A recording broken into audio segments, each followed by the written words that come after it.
자, 그럼부터 저희 초청 모임을 시작하도록 하겠습니다. 네, 저는 사회를 맡은 동양대학교 과학기술정책학과 이민규 주임이었습니다. 반갑습니다. 네, 또 이제 굉장히 많이 또 와주셔서 굉장히 감사드리고요. 오늘 또 특강을 해주실 저희 김병기 본부장님께서 이제 또 작년 8월에 이제 또 저희 STP에서 박사를 받으셨고 또 현재 이제 상수도 사업본부장으로 계시면서 이제 학문적으로 배웠던 걸 또 적용하는 어떻게 보면 굉장히 이상적인 걸 실천하고 계시고요. 그래서 이제 고민했던 그런 부분이라든가 여러 가지 사례나 이런 걸 한번 들었으면 되게 좋은 시간이 될 것 같습니다. 그래도 이제 오늘 강연해 주실 김병기 본부장님을 좀 소개를 드리면 김병기 본부장님께서 이제 부산 사회학과 학사 그리고 이제 미국 시라큐스 대학교 공공정책학 석사를 마치시고 작년에 이제 북경대학교 과학기술정책학 학사를 받으셨고요.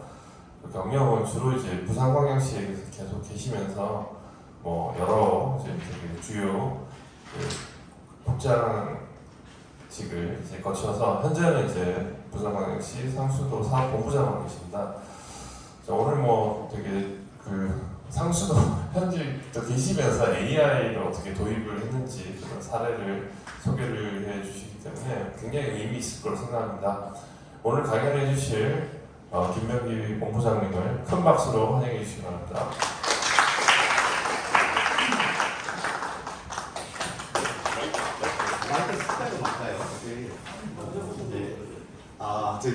소개받은 김병기입니다. 이민규 학과장님, 이제 너무 디펜스에 독특하셔가지고 학과장님 참 지도 잘하셨습니다. 작년 학위를 받았고요. 제가 오늘 발표할 내용을 부산 상수도 AI 도입 사례, 여기 이제 전국적으로 최초로 하다 보니까 제가 방송도 많이 타고 그랬는데 제가 오늘 여기가 학회가 지역혁신 및 과학기술 정책연구회이지 않습니까?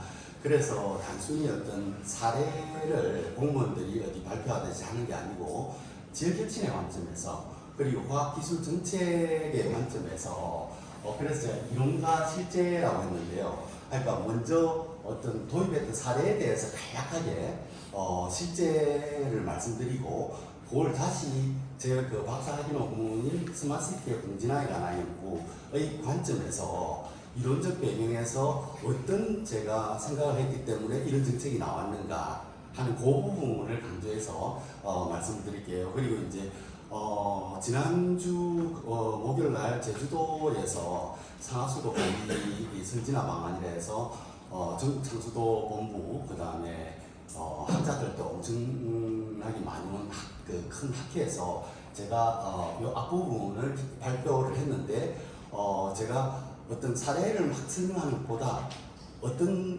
프로젝트별로 핵심 메시지를 전달하는 게 중요하겠다 싶어서 공무원들한테는 핵심 메시지 위주로 제가 말씀드렸고 학자분들도 많이 오셨는데 거기는 제 사례가 어떻게 논문화될 수 있는지 그런 부분에 대해서 좀 했습니다. 이제 들어가겠습니다. 부산 상수도 AI 도입 사례인데요. 인공지능을 왜 도입하였는가? 그 다음에 인공지능 도입이 크게 세 가지로 나눌 수 있는데요. 부산에 전수장이 4개 있는데 명장 전수장, AI 전수장을 먼저 도입하겠다. 그 다음에 이제 우리 관이 한 부산에 9,000km 깔려 있어요. 근데 그걸 우리가 관을 관리하는데 언제 터질지 모르잖아요. 그래서 스마트 관만 관리, 그 다음 요즘 나오는 AI 에이전트, 이걸 3개를 저희들이 준비를 좀 하고 있는데 거기에 대해서 제가 말씀을 드리겠습니다. 자, 부산 상수도는 왜 인공지능을 도입하느냐? 제가 저번에 MBC 방송에 나와서 잠시 이야기를 했는데요. 요즘 시민들께서 인공지능 하니까 로봇이 나오고 그러니까 인공지능만 나오면 뭐든지 자동으로 다 되는 줄 아시는 거예요. 그래서 제가 이걸 분명히 이야기했는데 사실은 인공지능이라는 것과 자동화는 개념이 다르다. 인공지능이라는 건 엄격히 말해가지고 데이터를 분석을 해서 알고리즘으로 해서 과학적인 데이터 기반 의사결정을 하게 해주는 거고 그 데이터가 센서에서 들어오든 어떻게 들어오든 그게 핵심이고 그 다음 자동화는 사람 없이 움직이는 거 아닙니까? 근데 두 개가 결합이 되면서 이게 이제 제 나중에 이론을 설명드릴 텐데 결합이 되면서 요즘 피지컬 AI 이게 계속 뜨는 거예요. 그러니까 간단하게 이야기해서 로봇에 인공지능을 장착하니까 물리적 공간에서 바로 된다는 그 말씀을 먼저 드리고요. 자, 그러면은 부산 상수도는 왜 인공지능을 도입했는가?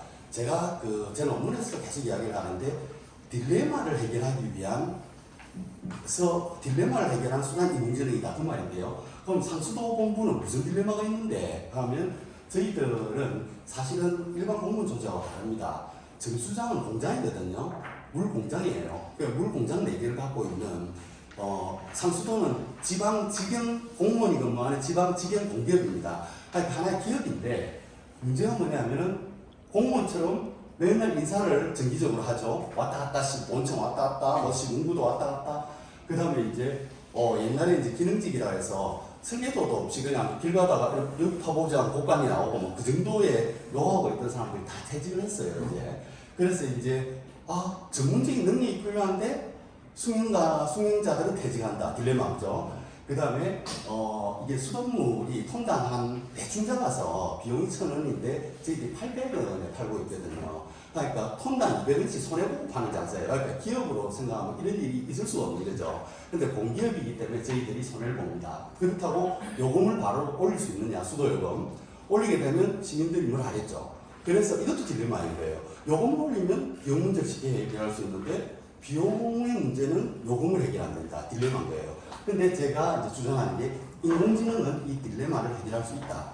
왜? 그러니까 데이터 기반 공정화된 어떤 의사결정을 함으로써 숙련공이 없어도 누구나 다 똑같은 의사결정을 할 수 있고요. 시설물에 센서라든지 카메라 모든 설치하게 되면 센서 기반에 작동하게 되면 운영 비용을 줄일 수 있기 때문에 비용의 문제도 요금을 올리지 않고 해결할 수 있다. 여기서 이제 시작했다는 걸 말씀드리고요.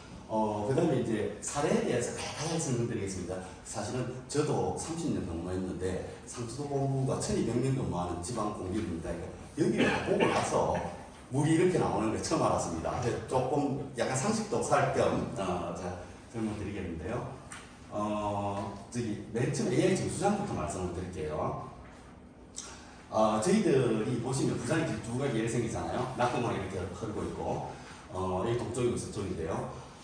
저희들이 큰 정수장이 4개가 있습니다. 그러니까 덕산, 화명 정수장, 그러니까 명장 정수장, 보문산 정수장인데 저희들이 일일 생산량이 커패시티예요. 180만 톤을 생산할 수 있는데 실제 생산량은 120만 톤입니다. 그러면 물이라는 거는 계속 나와줘야 되는 거고 끊김이 없어야 되기 때문에 100% 가동하다 고장이 나면 안 되잖아요. 그래서 환경부 지침에 75%를 가동하게 돼 있어요. 그러니까 여기 작동 안 되면 행정에서 가해성이라죠. 여기 작동 안 되면 여기 작동을 이렇게 하게 돼서 75%를 작동합니다.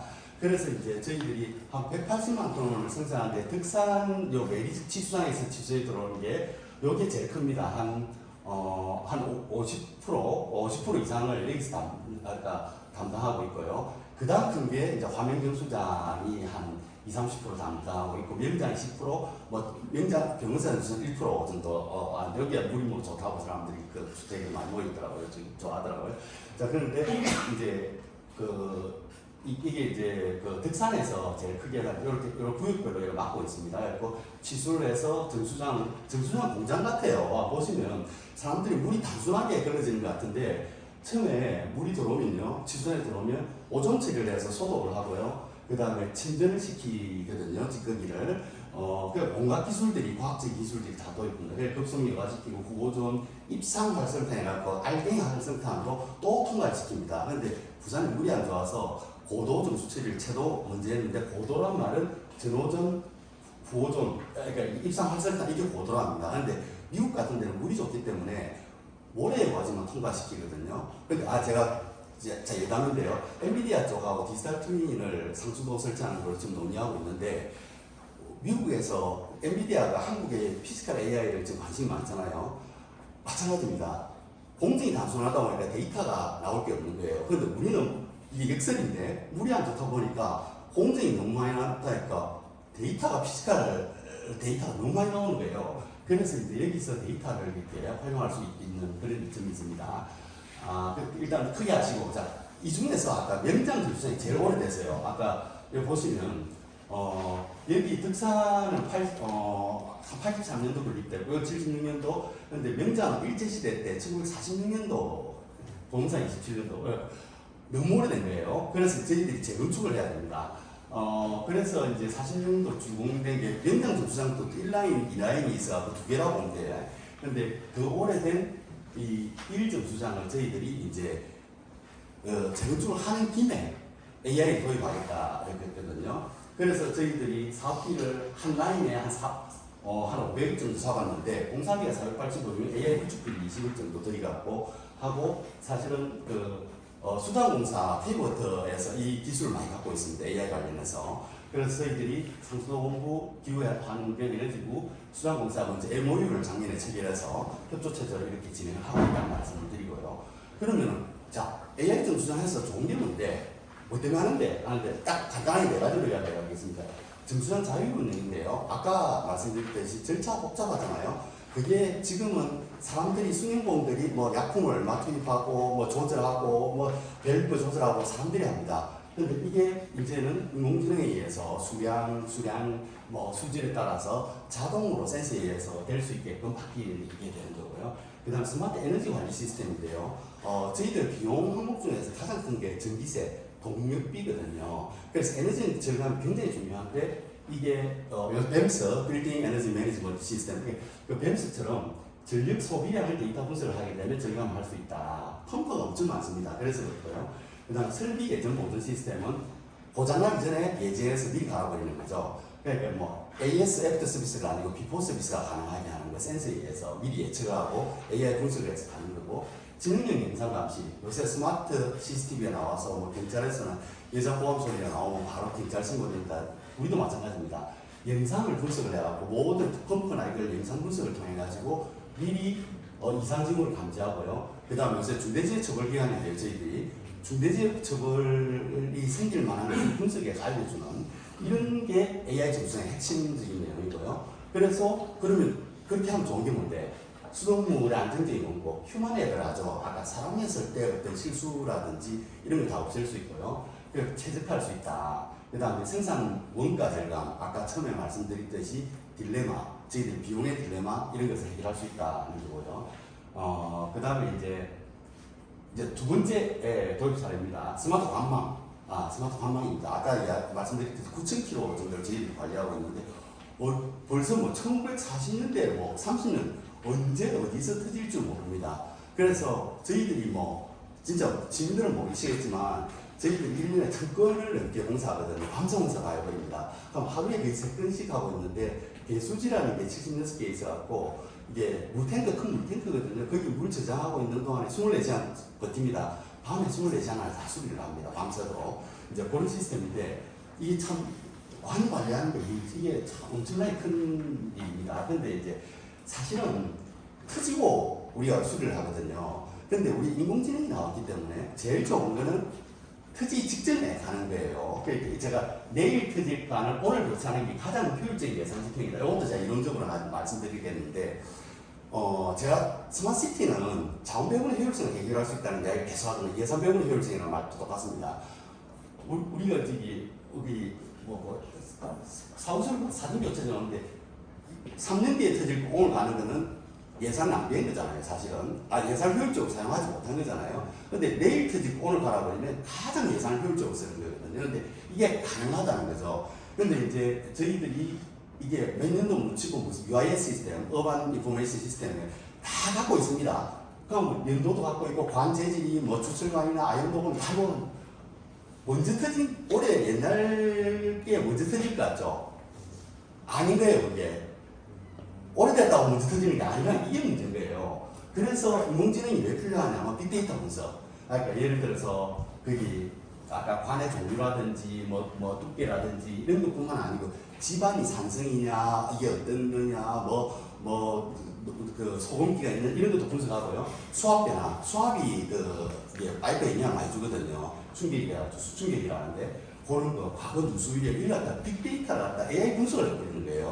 그러면은 이 문제를 아까 사전에 예측을 해서 자원 배분의 효율성을 해결할 수 있다. 이게 이거 때문에 시작을 했는데요.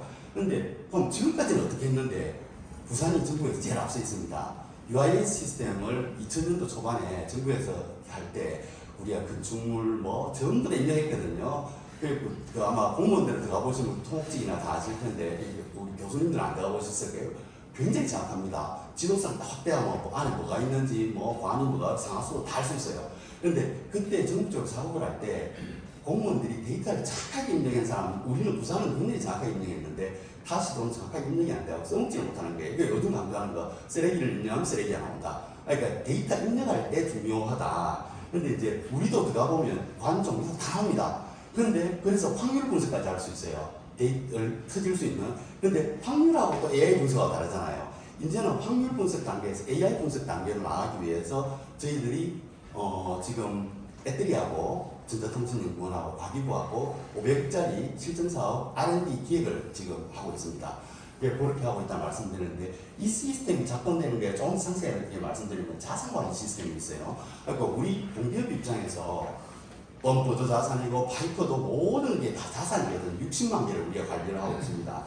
자, 그러면은 이거 아까 UIS는 2000년도 초반이었고 여기에 기반해서 상수도 자산관리 시스템을 환경부 국비로 2020년부터 21년까지 한 거예요. 그래서 이제 우리가 11개 지자체를 실정으로 했는데 부산이 제일 먼저 했고 완벽하게 한 거예요. 이걸 어떻게 하냐면 이게 단계가 있어요. 그러니까 뭐 인벤토리 데이터베이스 구축하고 뭐 이렇게 해야 하는데 보통 타 지자체는 이 국비를 받아서 3단계까지밖에 안 된 거예요. 그러니까 예를 들어서 1983년도 명을 그러니까 몇을 했으니까 그러니까 대충 이제 잠수 수명이 일반적으로 얼마 된다. 이 정도까지 갔는데 우리는 UIS 시스템이 정확했기 때문에 7단계까지 다 했습니다. 그래서 뭐냐면 이걸 갖다가 뭐 서비스 수준, 그러니까 예를 들어서 우리가 필요한 자료를 요청하면 거기에 분석을 해주는 거예요. 리스크 분석도 해주고 확률로 아까 분석해주고 그다음 투자계 어떻게 가야 건 이런까지 다 수립할 수 있고 우리가 부산이 유일한 거예요. 이게 7단계까지 해서 상당히 정확합니다. 그러면 지금은 어떻게 운영하고 있느냐? 그러니까 우리가 사실 11개 사업소가 있어요. 또 우리 상소 본부가 있고 지역별로 사업소가 있는데 사업소에서 수리를 하는데 관을 달게 되면 관을 뭘 갈았다, 위치는 어떻다, 모든 걸 GIS 시스템에 입력을 하기 때문에 이게 연동이 됩니다. 그래서 기록 관리를 하고 있고 그 다음에 자료도 업데이트가 계속되고 있어요. 근데 현재는 아까 제가 처음 말씀드렸듯이 확률 통계로 예측을 합니다. 근데 그게 정확하지 않은 거예요. 그래서 제가 AI로 아까 빅데이터 분석을 통해 가지고 하겠다. 이게 이 방법입니다. 이렇게 된다는 거고. 자, 그럼 세계주기 관리 시스템에 들어가면 이렇게 뭐 관이 양호한 게 몇 개고 주기가 몇 개고 위험이 가격 확률까지 분석을 하거든요. 이렇게 할 수 있다는 거고. 그다음 지도 같은 걸 딱 이렇게 우리가 마우스를 꺼가지고 딱 하면 대장이 딱 뜹니다. 그럼 대장이 뜨면 이게 무슨 관에 뭐 언제 붙이고 뭐 쫙 다 나오거든요. 이런 시스템이라는 거. 그 다음에 이렇게 완벽하게 GIS, 그러니까 뭐 저기 타시도는 GIS 시스템이라고 합니다. 지하그래픽 지리정보 시스템. 그 다음에 우리가 서울 부산의 큰 데는 어반이라 해서 UIS 시스템 이렇게 쓰는데요. 이렇게 들어가 보면 정말 신기할 정도로 잘 되어 있습니다. 그런데 인공지능이 모든 걸 다 해줄 것 같지만 데이터 입력이 정확해야 된다는 거. 기초가 정확해야 나중에 데이터가 정확하게 된다는 그 말씀을 드리고 이제 세 번째 사례인데요. 요거 가지고 좀 히트를 치는데 이게 AI 에이전트잖아요. 그러니까 지금 뭐 챗GPT나 제미나이에 물어서 뭐 답변해줘 그 수준이 아니고 지가 알아서 하나의 직원이죠. 하나의 제가 저 부산시에 계속 건의하고 있는 게 국별로 AI 에이전트를 도입하면 그 사람이 가장 똑똑한 국장이다. 모든 걸 다 알고 의사결정을 할 수 있는 이제 그걸 도입하고 시장님은 그 AI 에이전트를 부를 수 있어야 돼요. 그럼 국장들은 뭐 하느냐? 실행을 시켜야 되죠. 앞으로 AI가 나왔기 때문에 똑똑한 거 가지고 어디 가서 자랑하면 안 되거든요. 아는 거 가지고. AI만큼 아는 사람 없습니다. 그러면 중요한 게 뭐냐? 행정조리. 실행입니다. 실행. 그 실행을 시킬 수 있는 게 리더십이고요. 그런데 그러는데, 자, 그럼 일단은 AI 에이전트가 하나의 새로운 동료가 봐야 되거든요. 의사결정까지 일을 알아서 잘 하는 거예요. 그러니까 이게 알아서는 우리가 명령을 안 내려도 지가 AI 에이전트가 결정을 한다는 거고, 잘한다는 말은 옛날 숙련공들의 노하우까지 갖고 있으면서 할 수 있는 사람같이 할 수 있다 이거거든요. 자, 그런데 여기서 또 이론적인 게 하나 들어가는데 리빙랩, 요즘 뭐 히트 치는 거 살아있는 연구실이잖아요. 리빙랩. 그러니까 이제 우리 부산항에서 뭐 지금 자동화할 때 다 리빙랩을 했습니다. 그러니까 현장의 문제를 해결하기 위해서 현장 사람들의 아이디어를 피드백을 받는다는 거죠. 피드백을 받아가지고 직접 연구자들과 같이 현장의 아이디어를 바로 반영해 나가는 게 리빙랩이거든요. 그런데 이제 이게 리빙랩을 우리가 활용을 하는데 그러면 우리 지금 상수도에서 이 모든 것은 외주 안 줬습니다. 보통 우리 그 IT 업체 외주 줘가지고 공무원들이 쓰는데 저희들은 자체 직원들로 했는데요. 저번에 뉴스에 나왔던 사 AI를 AI 에이전트를 개발했던 김명진 주무관이라고 그분이 LG CNS에서 9년 정도를 이 공무원 업무를 전산하는 업무를 한 거예요. 근데 그분이 사업부청에 늦게 공무원 인력했는데 방송이 KBS 대담한 K에 나오는 거예요. 그래서 제가 바로 사업부청장한테 이야기해서 우리 쪽으로 땡겨왔습니다. 그래서 그분하고 여러 명이 지금 전산 전문가들 붙어 자체 개발하는데요. 그러다 보니까 이게 제가 늘 강조하는 게 뭐냐면은 사용자 경험, 유저 익스피리언스를 반영해야 된다. 왜? 맞춤형 서비스가 돼야 되기 때문에. 우리가 보통 외부 전산업체에서 갖고 오면 직원들이 이게 아닌데요, 불편해요, 뭐 이런 이야기 하거든요. 그래서 저는 개발 단계에서부터 아까 리빙랩 방식으로 현장의 아이디어를 피드백을 받자. 그래서 계속 수정해 나가자. 그럼 어떻게 할 건데? 그래서 제가 생각하는 게 조금 우스운데 그 유튜브 라이브 방송 있다 아닙니까? 그 직원들이 그 집합교육이 1200명 중에 세봐야 100명밖에 안 되잖아요. 그걸 유튜브 라이브로 찍어버렸어요. 그러고 나서 휴대폰 다 들고 의견을 댓글 달아라.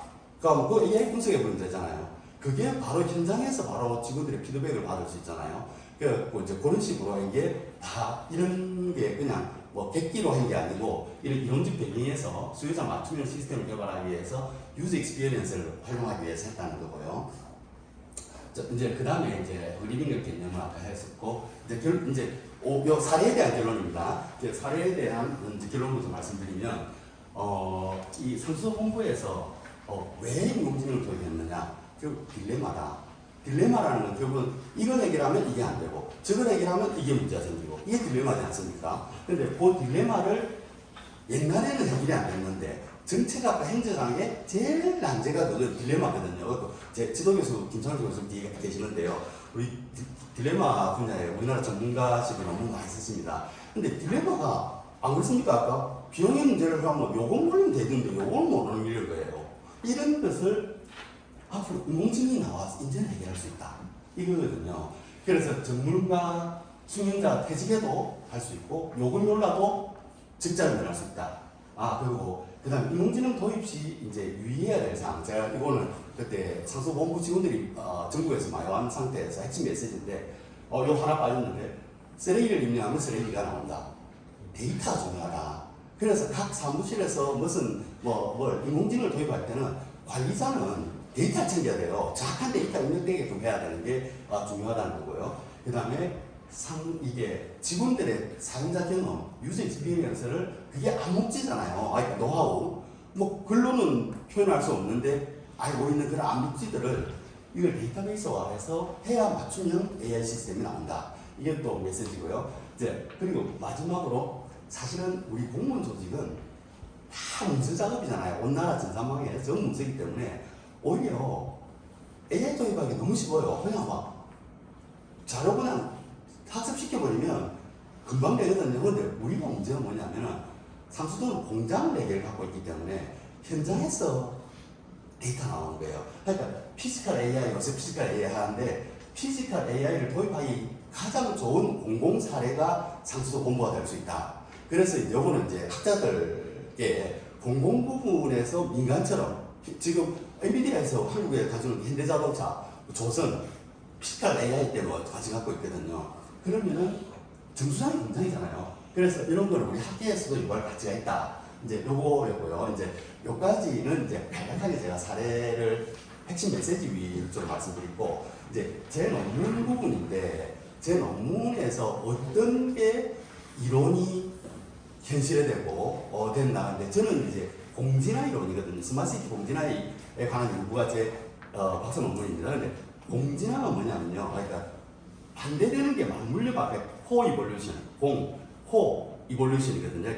근데 어떻게 반발하는데 반대되는 게 이렇게 맞물려서 이렇게 발전한다. 뭐 제일 쉽게 이야기하면 이론과 실제. 제가 오늘 제목을 달한 이유가 그때문에 달았거든요. 그러니까 상수도 본부의 이론과 실제. 실제는 어떻는데 이게 어떤 이론에서 나왔는데 그럼 이 실제적인 게 어떤 이론에 다시 어떤 영향을 미치는 게 이게 공진하거든요. 그러니까 그러니까 실제를 보고 이론이 나오고 문제를 해결하기 위해서 이론에 의해서 실제를 해결하고 실제 현실이 다시 이론을 보강하는. 그러니까 우리가 공부할 때 이해를 하고 나서 이해를 하니까 암기가 되고 구구단을 암기하니까 수학이 되잖아요. 그러니까 이렇게 맞물려 발전하는 게 공진하거든요. 그런데 이제 제가 이제 그러니까 제 핵심 논문의 핵심 주제는 뭐냐? 이 중에서 물리적 공간과 디지털 공간은 맞물려서 발전한다. 이게 제 핵심 주장입니다. 근데 옛날에는 안 됐는데 왜? 사물 인터넷 때문에 모든 기계가 IoT, 인터넷 오브 싱스로 연결되니까 가능하다. 이것은 또 그러면은 우리가 지금 지역혁신 부분을 논의하고 있는데 그럼 혁신하려면 어떻게 해야 되는데 도시명 핵심 공간이라죠. 뭐 우리 강남, 황교, 우리 센텀, 부산 같은 경우에 이렇게 집적되어 있는 이런 혁신 공간에서 이게 스마트시티 정책을 통해서 지역혁신을 할 수 있다. 이게 제 핵심 주장이거든요. 그 다음에 이제 그러기 위해서는 두 번째로 당면한 도시 문제를 해결하기 위해 스마트시티가 나왔는데 그럼 시민들과 정책 담당자들도 디자인 싱킹에 의해서 문제를 해결할 수 있다는데 디자인 싱킹도 학자들이 이렇게 좀 언급하고 있는데 디자이너처럼 건물을 질 때 바람 방향이랑 종합적으로 막 생각하다 보면 문제 해결되더라 이러는데 핵심은 뭐냐면 그것도 반대편을 생각하는 겁니다. 그러니까 이게 맞물린 반대를 생각하고 나중에 좀 설명드릴게요. 이제 그래서 창의적인 접근이 필요하다. 이게 제 논문 핵심 주장인 거예요. 선행연구를 제가 스마트시티에 지난 물리적 공간과 디지털 공간에 공진하였다가 두 번째 그 박사 논문은 스마트시티 공진화에 관한 연구 이렇게 되어 있고 저 구글에서 뭐 스마트시티 공진화 치면 제가 발표했던 동영상 엄청 많이 뜹니다. 그 다음에 이제 한번 보시면 아까 맞물린 발전이라 했는데 그럼 디지털 공간에서 우리가 이야기합니다. 디지털 트윈, 그 다음에 AI 클라우드, 뭐 챗GPT, 그 다음에 물리적 공간에서 15분권 도시업, 뭐 30분 도시, LW, 뭐 레저와 워킹아웃, 뭐 다 되는 거, 뭐 이런 거 이런데 이 디지털 공간, 물리적 공간을 공진화시켜야 지역혁신이 된다는 게 제 이론이거든요. 자 그렇게 되는 거고 이제 아까 말씀드렸듯이 스마트시티의 법적인 개념은 도시의 뭐 삶의 질을 향상하고 뭐 복잡한데요. 지금 우리 한번 보십시오. 예를 들어놨는데 교통 부분에 옛날에는 차가 밀리면 도로를 하나 더 깔았는데 지금은 안 밀리는 길을 안내해주고요. 옛날에 주차장이 부족하면 하나 더 짓는데 지금은 빈 주차장 알려주는 시스템 이게 스마트시티 방식이거든요. 그럼 상하수도 아까 제가 말씀드렸는데 누수 지점에 대해서 옛날에는 어디가 쓰는지 몰랐어요. 근데 지금은 센서로서 되는데요. 이게 또 우리 시민들이 모르는 게 있는데 저희들이 부산시내 전역이 370개의 소굴락으로 나눠져 있습니다. 그래서 이제 그 상수도 분야에는 누수율, 그러니까 뭐 생산했던 물이 가정에 가는데 몇 프로가 도달하느냐가 제일 중요하거든요. 근데 저기 뭐 약간 후진부에 가면 물이 생산한 게 절반이 다 셉니다 하면서 그러니까 유수율이 누수율 잠깐 반대 개념 아닌데 다 세가지고 가정에 못 가는 거예요. 근데 우리가 옛날에 그 블락 시스템, 블락 안에서 들어간 거 나간 걸 해가지고 센다 하면 그 블락을 정밀하게 조사하거든요. 그러면 누수점 찾아낼 거예요. 그래서 우리가 이제 블락 시스템을 도입하기 전에 70% 유수율이었어요. 그러니까 100을 생산하면 대충 한 70 정도만 가는 거예요, 과정에. 근데 저희들이 94%까지 왔거든요. 지금 이게 서울하고 우리가 1, 2인데 이게 다 스마트한 기술 때문에 물이 안 새고 도달하는 거거든요. 이제 이런 게 이제 스마트시티다. 그리고 이제 제가 아까 이야기했듯이 저는 자원 배분의 효율성을 강조한다. 뭐 경제학에서 나오는 게 아니지만 저는 제일 쉽게 이래 이야기합니다. 아프리카에서는 밥굶어 주고 있는데 선진국에서는 음식 남아 버리는 게 그건 자원이 효율적으로 배분되는 게 아니잖아요. 제일 좋은 거는 남아 돌아온 음식이 굶어 죽는 사람들한테 가지고 골고루 배분되는 게 자원 배분. 예산도 마찬가지거든요. 요걸 해결할 수 있는 게 스마트시티라는 게 제 그거고요. 주장이고. 그래서 이제 스마트시티 개념적인가 뭐 엄청난 거 논문을 갖다 제가 보면 우리 스마트시티 박사님 오동아 선배님 너무 비대하에서 많이 하셨는데 막 이게 막 수백 가지 수천 가지입니다. 그러니까 왜 그러냐면 관점이 다르거든요. 그러니까 도시 관점에서 오느냐 시민 관점에서 오느냐 서비스 관점에서 오느냐 이게 구조 스트럭처가 뭐냐? 자기 마음대로 정의하는 거예요. 그래서 제가 박사 논문에 제가 나름대로 정의한 게 뭐냐? 4차 산업의 종합 플랫폼 이런 말 많이 쓰죠. 너무 추상적으로 어렵잖아요. 그래서 제가 동사적 정의를 했습니다. 과정적으로. 뭐라 했냐면 스마트시티라는 거는 4차 산업혁명하고 똑같다. 혁명 구조하고 똑같다. 센서에서 데이터를 모으면 그 데이터가 빅데이터로 클라우드에 저장된다. 클라우드에 저장되면 인공지능으로 분석해갖고 최종적으로 휴대폰으로 서비스에 그게 스마트시티다. 그러면서 도시 문제를 해결하는 거다. 쉽잖아요, 이렇게. 그래서 이제 이렇게 이야기를 한 거고요. 근데 제가 이제 자꾸 이렇게 이해가 중요하다고 자꾸 이야기를 하니까 사람들이 이해가 뭐 할 건데, 근데 이해가 중요하거든요. 그래서 저는 이제 왜 그러냐면 이론이라는 게 하나 프레임이라고 봅니다. 안경. 우리가 어떤 실체를 볼 때 요새 뭐 정치권에서 프레임을 씌웠다 뭐 이런 말 하지만 그 자기의 프레임이 없이는 이 현실을 분류도 할 수 없고 보는 수가 없습니다. 그럼 이 프레임을 통해서 하는 건데 그게 이론이라는 거죠. 근데 그 이론 중에서 제 이론은 공진화 이론이라는 거죠. 공진화의 관점에서 다 본다는 거죠. 그러니까 이런 관점에서. 근데 나중에 보시면 아시겠지만 이걸 스마트시티를 잠깐 이해한 사람과 아닌 사람이 정책을 할 때 엄청나게 차이가 있습니다. 생각을 해내느냐 못해내느냐 차이가 있는데요. 이제 요거 말씀 먼저 드리고 요건 조금 더 깊이 들어갔는데요. 이게 분석 틀의 개념인데요. 그러니까 이게 스마트시티를 아까 말씀드렸듯이 하도 학자들이 여러 명 정의를 하니까 이게 뭐지? 이해가 안 되는 거예요. 그런데 그 중에서 대표 이론이 스팀 이론이라고 했어요. 그러니까 기존의 스팀 이론을 제 박사 논문에서 업그레이드 시켰어요. 제가 이제 요 공대 교수님들이 개발했는데, 야, 스마트시티 이거 코끼리 같이 뭐 코끼리 발 잡고 어떤 사람은 이게 코끼리다, 어떤 사람은 뭐 코를 잡고 코끼리다, 귀를 잡고 코끼리다. 그러니까 내가 명쾌하게 정리해줄게. 이래갖고 만든 게 이게 스팀 이론이 이제 뭐냐면 S는 서비스의 약자고요. 테크놀로지 T이고 인프라스트럭처 매니지먼트 관리 측면인 거예요. 그래서 이 네 개의 틀로 이 안경으로 스마트시티를 보면 쉽게 이해할 수 있을 거다. 이 사람들이 이제 그렇게 해서 분석들을 했는데 저는 이걸 어떻게 발전을 시켰냐면 이게 우리 그렇잖아요. 우리 클라우드 이야기하는데 클라우드가 물리적 공간에서 뭡니까? 데이터 센터잖아요. 그런데 데이터 센터가 곧 클라우드는 아니거든요. 근데 쉽게 이야기할 때 보통 클라우드 구글 정의한 보십시오. 인터넷 장비와 네트워킹 장비를 이용해서 클라우드 구름처럼 떠 있게 저장된 자료를 활용해서 이해가 안 됩니다. 제일 쉽게 아까 공진화의 관점에서 야, 물리적 공간에 그냥 데이터 센터야. 저기 강세에 있는 거. 데이터 센터인데 그게 디지털 공간에서 클라우드로 작동되는 얼마나 이해하기 쉽습니까? 그래서 제가 디지털 공간과 물리적 공간 나눴죠. 그래서 제가 이게 이 개념들을 다 나눴어요. 이게 제 분석들인데 어떻게 나눴냐면 이제 우리 그 차관점 그거였어요. 캐리커처 있잖아요. 우리 만화 그릴 때 어떤 코가 큰 사람은 코를 크게 하고 특징을 딱 해갖고 그 사람을 이건 누구다 알 수 있게 하잖아요. 제 아이디어는 그거였어요. 그러니까 어떻게 하면 직관적으로 이해할 수 있을까? 스마트시티 서비스가 뭔데? 이런 어떤 툴로 이해할 수 있을까? 그 대표 핵심 개념이라는 걸 제가 개발했는데요. 그러니까 대표 핵심 개념이라는 이걸 개발했는데 캐리커처라 생각하면 돼요. 그러니까 예를 들어서 스마트시티 기술이 뭔데? 이러면 이게 보십시오. 물리적 공간에서 눈에 보이는 거는 센서야. 그다음 IoT야. 이런 거 연결하는 CCTV라든가 드론이라든가 이런 거 이게 전부 중요한 거야. 그럼 기술에서 디지털 공간에서 필요한 게 뭔데? 이러잖아요.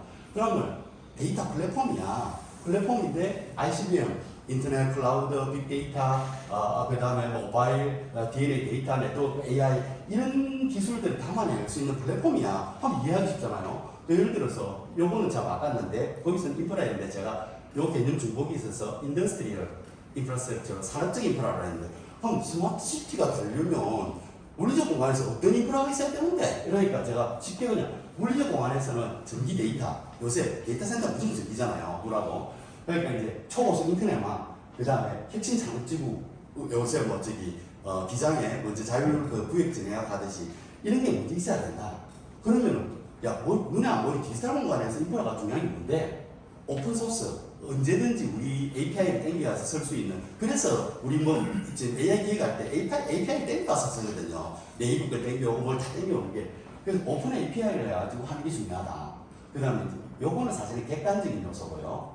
그 다음에 서비스와 관리는 주관적인 요소입니다. 그래서 제가 객관과 주관도 공진화된다. 이런 제 이론인데, 서비스도 한번 보십시오. 자, 서비스가 물리적 공간은 어떻게 돼야 되는데? 그러면 이게 물리적 공간에서 시민참여 리빙랩, 아까 시민들의 의견을 반영하고 피드백할 수 있는 리빙랩이 중요하다.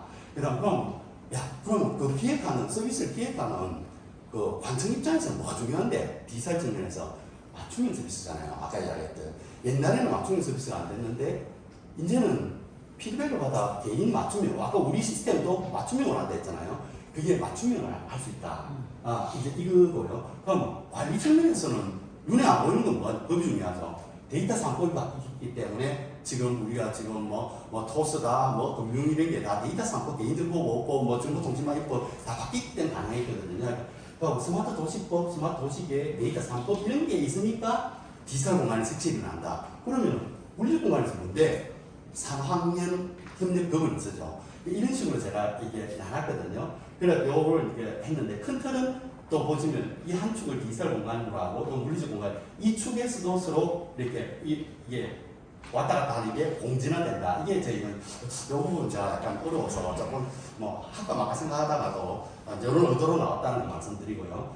자, 이제 아까 저기 딜레마를 해결한다. 이제 제 논문에 이걸 인용했는데 처음에 시작할 때 왜 인공지능을 도입하게 됐느냐. 딜레마를 해결하기 위해서였다 하잖아요. 그게 어떤 이론적 배경에서 착안을 했느냐 한번 보십시오. 옛날에 이준석 그 계획신단 대표가 논란 많이 됐죠. 그러니까 장애인 그때 증거하고 뭐 엘리베이터 설치해달라고 이렇게 하고 막 논란이 돼버렸는데 제가 그때 어떤 생각이 들었냐면 저거 스마트시티 문제 관점으로 뭐 해결할 수 있는데 이 생각이 드는 거예요. 딜레마잖아요. 그러니까 그게 왜 딜레마냐면요. 이거 보십시오. 제가 이 경제학 모델 이런 거 다 필요 없고요. 그러니까 반비례한 게잖아요. 그러니까 시민들의 정책 만족도를 높게 하려면 아까 예를 들어 장애인들의 정책 만족도를 높이려면 모든 지하철에 엘리베이터 다 설치하면 됩니다. 그죠? 근데 문제는 뭐냐면 예산이 없잖아요. 근데 아까 보세요. 한쪽 축은 뭐냐면 예산 배분 효율성이거든요. 이 반비례한 게잖아요. 그러니까 만족도를 높이면 예산이 안 되고 예산을 하라니까 만족도가 안 되고. 그러니까 이게 딜레마인 거예요. 이걸 해결하려니까 이게 안 되고 이게 해결하려니까 이게 안 되고. 근데 인공지능이 나오면서 가능하게 됐다는 거죠. 제가 주장했던 게 뭐냐면 장애인들 동의하에서 개인정보 동의하에서 센서를 시계라든지 이런 데 다 글쎄요. 경찰에서 쐈잖아요. 스마트워치. 그래갖고 그걸 해가지고 동선을 파악하는 거예요. 동선을 파악하면은 장애인들이 아무래도 모여있고 많이 가는 노선이 있을 거 아닙니까? 서면이라든지 어디 분석이 되면 그 노선 위주로 예산의 한계가 있으니까 예산의 우선순위를 정해가지고 먼저 거기부터 투입해서 문제를 해결하는 거예요. 그러면서 뭐라 하냐면 리빙랩을 쓰는 거예요. 그러니까 요새 블록체인 기반으로 주민투표 할 수 있거든요. 그래서 저는 우리 물길 통합하는 거 왜 그거 안 하는지 모르겠더라. 충분히 주민 의사를 갖다 블록체인 기반으로 본인 인증하에서 할 수 있거든요. 근데 그게 한 표 차이로 당락이 결정되는 그런 정책은 아니잖아요. 그러면 저는 그런 거 블록체인 기반 주민투표 해야 된다고 보거든요. 그래 놓고 아까 장애인들한테 블록체인 기반 휴대폰으로 네 의견을 이야기해라. 여기는 불편하고요. 여기 설치하는 것보다 서면 거기 1번 출구해 주는 게 나을 것 같은데요. 그런 게 옛날에는 안 됐지만 AI 분석으로 다 되거든요. 논문 100편을 갖다 노트북 LM 요약하고 다 해버리잖아요. 이런 세상에서 이 가능하다는 거죠. 그러니까 옛날에는 안 됐는데 인공지능이 나옴으로 해가지고 우리 사회의 많은 딜레마를 해결할 수 있다. 이게 이제 그런 데서 아까 착안했다는 거고요. 그 다음에 아까 저 해양국장 할 때 국장을 한 10년 하다 보니까 부산시 안 해보는 거 없습니다. 근데 해양국장 할 때 요번에 부산세 쏘았다고 하죠. 미국에서 이제 올리하고 우리 의뢰해가지고 제 나사하고 협력하고 천문연구원하고 이게 미세먼지 잡는 거거든요. 이게 이 처음에 천문연구원 박사가 미세먼지가 중국에서 넘어오냐 이게 논란이 붙으니까 옛날에는 요만큼 비행기에서 공기 떠가지고 분석해가지고 추정을 했는데 이제는 이 평원 카메라를 우리나라가 세계 최초로 해봤는데 미세먼지 전수를 다 찍어버린 거예요. 그래서 이게 어디서 왔는지 중국에서 왔는지 한국에서 왔는지 다 알거든요. 근데 이런 걸 낙동강에 도입하면 땅콩 캔 하나 대구에서 버리는지 어디서 버리는지 다 할 수 있으면 추적 가능합니다. 그러니까 이게 뭐 여러 가지 활용되거든요. 부산항의 크레인 이게 0.1도라도 기울어지면 감지합니다. 그런 식으로 활용할 수 있는데 미세먼지로 이렇게 하는데 이제 이거 센서가 이만큼 발전했다. 이게 사람들이 자꾸 위성 사업으로 착각하는데 위성 사업이 아니에요. 이거는 센서에 있어요. 제가 맨날 이야기하는 게 CCTV도 센서고 그 다음에 초소형 위성도 센서고 결국 아까 제가 이야기했듯이 과정적으로 스마트시티를 정리했던 게 센서에서 일단 데이터가 들어와줘야 되거든요. 그걸 클라우드에서 AI 분석을 하는데 그 단계에 된다는 거보다 묘표가 참 재밌는데요. 이게 2017년도에 이 스태피에서 과학기술정책연구원에서 나온 논문이었던 책인데 이때 벌써 이걸 이야기를 한 거예요. 뭐냐면 이게 한번 보십시오. 이게 국면에 인터넷 정보화 시대 때 옛날에 처음에 우리 인터넷 나왔을 때는 인터넷 가상 공간에서 형식지 책에 있는 것만 검색했거든요. 근데 지금 노트북 LM이라는 뭐 제미나이, 챗GPT가 나오니까 사람처럼 LM에서 암묵지까지 학습하는 시대가 된 거예요. 그러니까 지능이 점점 확장되고 있고, 그다음 물리적 옛날에는 인터넷에서만 했는데 지금은 사물 인터넷으로 공장이 다 연결되니까 로봇이 나오고 현실 공간에서 되는 게 이 두 개가 만났을 때는 사물지능 시대가 열린다. 이 사람들이 2017년도에 예측했는데 그대로 지금 실현되고, 제가 그때 항상 이 발표할 때 그랬거든요. 이거 할 때마다 그때 옛날이었어요. 그때 뭐라 했냐. 앞으로 인공지능 탑재한 로봇이 판을 칠 거다. 그 다음에 냉장고가 말을 할 거다. 뭐 주인님, 뭐 내일 토스트를 갖다 어떻게 해서 해줘. 하면 안에 있는 음식을 지가 알아서 다 하는 그런 시대가 올 거다. 근데 지금 오고 있죠. 그러면은 이제 여기에 우리 지역혁신에 대해서 논의하는 건데, 물리적 공간과 디지털 공간을 공진화시켜야 지역혁신이 된다는 게 제 주장이거든요. 그러면은 근접성과 밀도가 있는 센텀이나 이런 데를 집중적으로 해야 된다. 그럼 우리 정책하는 입장에서 어떤 시사점이 있습니까? 왜 따로 떨어진데 단지 만들어가지고 하면 성공할 확률이 아주 낮다. 이거거든요. 그래서 이제 그런 걸 할 수 있고, 그 다음 요거는 잠깐만요. 아까 이거 뉴욕 블룸버그 이 시장이 원래 블룸버그 통신 그 다음에 자기가 주식 증권 전문가 있잖아요. 근데 그 사람 승진땡이 들어와가지고 증권회사 쫓겨가지고 구석에 있었는데 그 당시만 통계 이런 걸 중요시하는데 거기서 연구를 했대요. 이 사람 통계 전문가인데 뉴욕 시장에 취임하고 나서 화재 예측률이 딱 붙었잖아요. 그게 20몇 %였는데 빅데이터를 활용했다는 거예요. 근데 보통 그때 사람들은 소방이나 이런 것만 생각했는데 화재율이나 이런 건데 이 사람은 빅데이터를 뭘 쓰냐면 경찰국, 소방국, 주택보존국, 건축국에 다 모아 불법 개조된 건축전 뭐 지역 전기회사에서 공급 뭐 전기압 끊긴 거 소방국에 신고 접수된 모든 빅데이터를 AI에 돌려버린 거예요. 그러니까 예측률이 80% 90%까지 올라. 이게 아까 제가 스마트 관망 관리할 때 했던 거 똑같은 방식 아닌가요? 그러니까 기존에도 통계가 있었지만 통계 대신에 이제는 그 관의 재질, 그 다음에 또 뭡니까 뭐 토양의 정보, 산성이냐 이런 빅데이터를 모두 다 사용해버리는 거예요. 통계뿐만 아니고. 그러면 예측률이 굉장히 정확해진다는 거죠. 그래서 이제 제가 이런 데에 참여했다는 거고, 그 다음에 아까 이야기했듯이 이거 디지털 공간과 이걸 해야 된다는 거고, 자, 아까 리빙랩. 지금 제가 그때 제 박사 논문 디펜스 심사에 들어오셨던 동아대 배유일 교수님이 디자인 싱킹 분야에서 싱가포르에서 국립대학에서 교수를 하시다가 지금 동아대에 오셔가지고 디자인 싱킹 분야에서 좀 전문가인데요. 이제 그분이 제 논문 심사 들어왔는데 지금 영어 논문을 좀 준비하고 있는데요. 그러니까 이게 그 뭐냐면 이게 그분이 지금 논문을 아직 정을 안 시키기 때문에 많은 걸 공개를 못하지만 뭐냐 지금 리빙랩이라는 게 원래 어디서 나오냐면 네덜란드 암스테르담 시민들이 구글 지도에다가 여기에 주차장 하나 설치해 주세요 하면 연구자가 그거 다 논해가지고 막 복잡복잡하게 논해갖고 만든 그게 리빙랩 방식이거든요. 그러니까 하향 상식이에요. 그 시민들의 의견이 올라오는 거. 그 다음에 핀란드 헬싱키의 칼마사트 고기 누가 저 북한 개발하고 똑같잖아요. 개발할 때 주차장이라든지 모든 시민들의 의견을 받아와 했다. 근데 그게 원래 리빙랩에 유럽에서 나온 건데, 그럼 우리나라는 아닌데, 에코델타 시티 같은 경우는 국가가 지정해가지고 10개 리빙랩 다 정해갖고 산학연백단 교수들이랑 연락해가지고 했거든요. 근데 이게 실패한 건 아니잖아요. 그래갖고 이제 옛날에는 한국식 민주주의 우습게 알았지만, 이거 정확한 비유는 아니지만, 우리나라가 지금 산업화와 민주화를 가장 빨리 이룬 민주주의잖아요.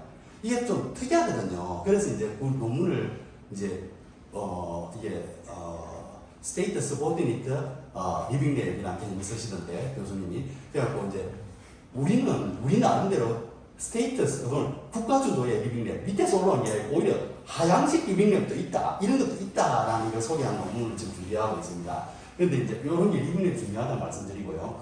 그 다음에 이제 아까 스마트시티 정책이 지역 혁신에 활용하면 된다라는 게 제 주장인데, 자 이거는 누구나 다 이야기합니다. 노인가마다 청년이 들어가는 곳이 이거 지역 산업시가 됐는데요. 저출산 고령화 문제입니다. 탄소 배출 환경오염 문제입니다. 그러면서 이런 걸 해결하기 위해서는 저기 액티비티 라이브 워크 플레이가 다 되고요. 15분간 안에서 할 수 있는 통합 돌봄이 되고 이게 좋습니다. 매개고리가 뭡니까? 스마트시티가 매개고리거든요. 이게 각 구청별로 스마트시티 플랫폼이 다 설치되어 있어요. 그걸 활용을 해야 돼요. 그래서 제가 계속 스마트시티 15분간 하시는 분들한테 계속 그 얘기를 했어요. 그러니까 이게 리빙랩도 활용해야 되지만 스마트시티 기술을 활용해야 된다. 대표적으로 이해하면 들어볼까요? 최근에 우리 도입했는데 당근마켓 디지털 공간에 있는 플랫폼이거든요. 근데 당근에서 사실은 중고거래만 되는 줄 알지만 그 편의점 알바라든지 음식점 알바 거기서 구할 수 있습니다. 그게 제일 빨라요. 올려놓으면 우리 지금 몇몇 필요한데 올려버리잖아요. 바로 동네 사람이 와서 하거든요. 그게 15분 도시 아닌가요? 그러니까 그거는 플랫폼을 사용하니까 그게 디지털 공간과 물리적 공간의 공진 아닙니까? 그러니까 당근을 이용해가지고 일자리를 구하고 그 다음에 그 안에서 모든 것은 생활이 되고 이게 물리적 공간과 디지털 공간의 공진하거든요. 그런데 이제 제가 앞으로 이게 우리 시도 그렇고 어느 시도나 이렇게 문제점을 이야기하면서 이걸 이야기하는데 매개고리로 스마트시티 기술을 활용해야 된다는 걸 제가 꼭 강조를 드리고 싶고요. 또 리빙랩도 이렇게 활용하면서 지방정부, 연구원, 기업, 시민. 그러니까 우리가 맨날 4학년 협력 이야기 누구나 이야기하죠. 어디 가서. 그런데 여기에서 리빙랩이 들어가야 된다는 거. 그래서 제가 요즘 그 생각이 듭니다. 그러니까 진짜 AI가 너무 똑똑하다 보니까 어디 가서 아는 거 자랑하면 안 되겠구나. 주장만 해갖고 안 되겠구나. 실행이 중요하다. 그리고 제가 이제 아까 이론적 배경에 이제 반대편을 소환하는 이야기 많이 하는데 AI가 될수록 창의적이고 인문학이나 철학이 중요하겠구나. 그 생각이 들더라고요. 오히려 컴퓨터 공학과에 코딩하는 사람들은 그럴 가치가 없고 인문학적인 어떤 창의적인 마인드, 아까 이야기했던 어떤 프레임 이런 걸 갖는 게 더 중요하겠구나. 특히 혹시 기업에 계신 분들은 아시겠지만 자기가 어떤 지휘를 해가지고 이 조직을 AI 조직으로 만들려면 뭘 해야 되는지 그 프레임이 없으면 안 되거든요. 그게 있어야 되는데 있어야 된다는 거 제가 이야기 말씀드리고 싶고요. 그다음에 기술 다 나왔습니다. 이제 IoT, 클라우드, 빅데이터, 모바일 전부 다 나왔고요. 근데 이게 정책과 기술과 정책도 공진화돼야 된다는 게 제 주장인데요. 우리 그 행정학 정책학에서 이 부분은 약간 제가 농구가 약간 인정하시는 분도 있고 인정 안 하시는 분들이 있는데 우리 정책학에서 양대 의사결정 모형이 뭐냐 합리 모형과 전적 모형입니다. 합리 모형은 뭐냐면 모든 데이터를 다 처음부터 분석해갖고 가장 토론화해갖고 가장 정확하게 합리적으로 의사결정한다. 그럼 전적주의는 뭐냐면 아니야 내 예산 편성하는 거 봐봐 전년도에서 조금 올리는 거지 그걸 제로 베이스에서 검토하는 거 봤나 어느 관청이나 그러니까 전적 모형이 맞는 거야. 양극단이거든요 스펙트럼에. 근데 저는 이것도 공진화돼야 된다는 관점입니다. 그러니까 옛날에는 합리 모형으로 모든 걸 합리적으로 의사결정하려 해도 데이터가 없어서 안 됐는데 이제 인공지능 때문에 다 할 수 있잖아요. 통계뿐만 아니고 인공지능에서 합리 모형으로 의사결정을 할 수 있어요. 근데 이걸 합리 모형이라고 시민들한테 강요를 하면 받아들이느냐? 안 받아들이거든요. 분석을 해보니까 버스 정류장 여기가 가장 합리적이고 동선을 분석해 여기가 최고야. 우리 집 앞에 싫다고 하지 말라고. 그건 리빙랩을 사용해요. 아까 이야기 장애인 동선 분석해갖고 아무리 정확하게 여기가 제일 우선순위가 있고 난 싫다. 리빙랩을 활용해야 돼. 그러니까 리빙랩은 점정모형이거든요. 그래서 점정모형과 이것도 이렇게 같이 활용해야 된다는 게 제 주장이고 그럼 향후의 스마트시티는 어떤 게 모든 게 다 연결됩니다. 이게 데이터 허브 플랫폼에 교통, 에너지, 도시시설 모든 게 다 이게 연결이 돼서 이런 구조가 된다는 말씀을 드리고요. 이제 이 부분이 이제 지역 혁신 부분에 제가 10년을 기울여서 만드는 건데요.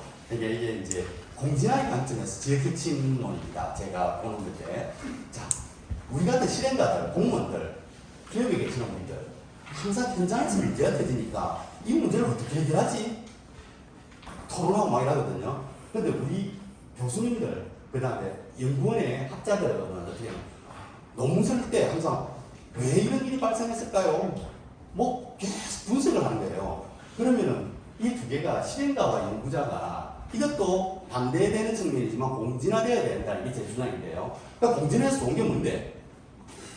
통합적 패러다임이거든요. 한쪽만 보지 말고 양쪽을 다 볼 수 있다는 게 이거거든요. 그러니까 공진화, 코이볼루션의 관점으로 보면 디자인 싱킹이 결국 반대편을 동시에 사고하는 방식인데요. 그러니까 리빙랩 엄밀하게 이야기하면 연구와 현장을 결합한 거잖아요. 반대 측면을. 그 다음에 이 승차이적 실천가라고 하버드 교수님 주장하는 건데 이게 옛날에 무슨 문제가 터졌는데 뭐 나사 과학자라고 다 붙었는데 해결 못했대요. 근데 뭐 레미콘 기사가 뭐라더라 저기 뭐 알래스카 그 기름 유출돼가 거기 얼려고 하는데 안 얼게 하려면 그걸 흔들어줘야 된대요. 근데 거기 뭐 나사 과학자도 다 붙었는데 해결 못하더래요. 근데 레미콘 기사가 뭐라 했냐면 시멘트가 안 붙는 거는 끊임없이 흔들어주기 때문에 그랬는데 이 말하고 과학자들 아이디어를 총알 쏘아가지고 흔들어가지고 그러니까 이게 현실적인 어떤 아이디어거든요. 그러니까 우리가 이제 제가 요것도 힐러리 오스텐이라는 논문 인용했는데 창성이라잖아요. 근데 창성이 모방하지 않고 반복 숙달하지 않고 어떻게 창성이 나옵니까? 이것도 반대되는 측면이 이게 부정의 부정을 거쳐서 나오는 거거든요. 그런데 그러면 창의성과 어떤 사람들은 공상적 아이디어를 착각하는데 공상은 실현 불가능한 이야기고요. 창의성은 현실에서 실현이 되면서 남들이 생각 못하는 게 창의성이잖아요. 이제 그런 시스템 전환이론 제3세대 핵심 지역 핵심 부분 시스템이 바뀌고 전체 시스템이 바뀐다는데 부분과 전체가 공진화되는 거예요. 전체가 바뀌니까 전체가 비전이 바뀌니까 부분이 바뀌고 부분이 바뀌니까 전체가 바뀌는. 그래서 저는 이제 이런 어떤 우리 현장에 일하는 사람들 암묵지 아까 우리 상수도에서 기능직들 설계도는 형식지잖아요. 설계도도 없이 옛날에 여기 봐보면 뭐 나온다. 암묵지잖아요. 그러니까 빈침할 때 저희들 물을 돌린다거든요. 그러니까 여기 터지는 물을 이렇게 돌려버려요. 이 우회를 바이패스 시키는데 옛날에 급하게 틀다 보면 그 양을 몰라요. 근데 미묘하게 하거든요. 근데 이제 그런 암묵지들과 설계도와 형식지가 결합이 돼야 된다는 거고, 그 다음에 무엇보다도 우리 학문과 연구는 현장에서 문제 해결을 해야 된다는 거죠. 지금 청년 전화관 도시 끊임없이 언론에 사설에 다 나옵니다. 그렇게 똑똑한 사람들 많은데 왜 이때까지 해결 못했을까요? 문제를 해결할 수 있어야 됩니다. 그래서 학문도 이 문제를 해결할 수 있게끔 돼야 되고, 오픈 이노베이션, 이게 개방 정신이 돼야 되고, 그래야 지역 정신이 결합이 돼야 됩니다. 여기에 이제 제 지역 정신은 핵심 주장이고요. 이제 디자인 싱킹 부분은 그냥 아까 설명드렸던 데라서 조만두 선생님이 넘어가고요. 이건 제가 만든 건데요. 제가 이제 논문 쓸 때는 사실 해결 문제법하고 주역하고 똑같거든요. 주역 우리나라 태극기 안에 여기 태극기 안에 오고 태극기잖아. 태극문이야. 음량이거든요. 근데 음량이라는 게 아까 이해와 미처럼 맞물려서 발전하는 공진화 개념이에요. 그러니까 주역도 공진하고요. 해결 문제법의 전반학도 공진합니다. 그래서 제가 이걸 만들었는데 이해와 암기 단계를 생각했어요. 근데 우리가 제일 착각하는 게 뭐냐면 단계 개념을 생각 안 한다는 거죠.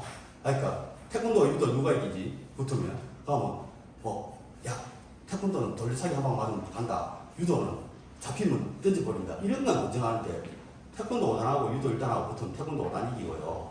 그 다음에 유도 5단하고 태권도 1단하고 붙으면 태권도 5단 이겨. 수준의 문제거든요. 그래서 승철 스님 그랬잖아요. 자기 다 깨치고 나서 책 보지 마라. 불교는 분립문자다. 하지 마라. 그러니까 일반 신도들이 승철 스님께서 책 보지 마라 했기 때문에 불교는 책 보면 안 된다. 책 봐야죠. 그 어려운 걸 책 안 봐도 되겠습니까? 책을 보되 그거를 단계를 넘어서 버리고 그 다음 단계 부정의 부정을 통해 책에 끄달리지 말라는 이야기지. 성철 스님이 우리나라 최고의 학생이거든. 책 제일 많이 배운 분이고 그 불륜 권력 많이 한 분이에요. 그분이 책 보지 말라는 거예요. 그 말 고지고 떨어졌고 우리 낮은 수준에서 말하는 것과 이 수준이니까 수준의 문제거든요 이게. 그래서 이제 아까 이해한 게 올라가듯이 물리적 공간, 디지털 공간, 물리적 공간, 디지털 공간 계속 올라가는 것도 이게 AI 지금 데이터 이게 때문에 가능하다라는 거에서 제가 이 변증법적 모습 이해와 이 내용과 형식, 가상과 현실, 온라인과 오프라인, 서비스와 제조, 성장 동력과 핵심 공간, 디지털 공간과 물리적 공간. 근데 그 이론은 좋은데 해서 맑은데 근데 우리가 실제로 공무원 정책하다가 놓치는 게 있어요. 스마트시티 정책하는 사람들은 스마트시티를 계속 생각하고요. 도시계획이라든지 개발사만 생각하거든요. 제가 말하는 게 뭐냐면 물리적 공간 정책, 도시계획 하는 사람은 디지털 공간 정책을 반대편을 쏘아라. 그 다음에 디지털 공간 정책을 하는 사람은 물리적 공간을 생각해라. 이게 제 핵심 메시지고요. 그래서 이제 이렇게 정진하게 된다는 게 제 설명을 위해서입니다. 질문 있으면 질문 받겠습니다. 네. 많은 내용을 알게 되시면 시간 딱 맞췄습니다. 질의응답 시간이 있으니까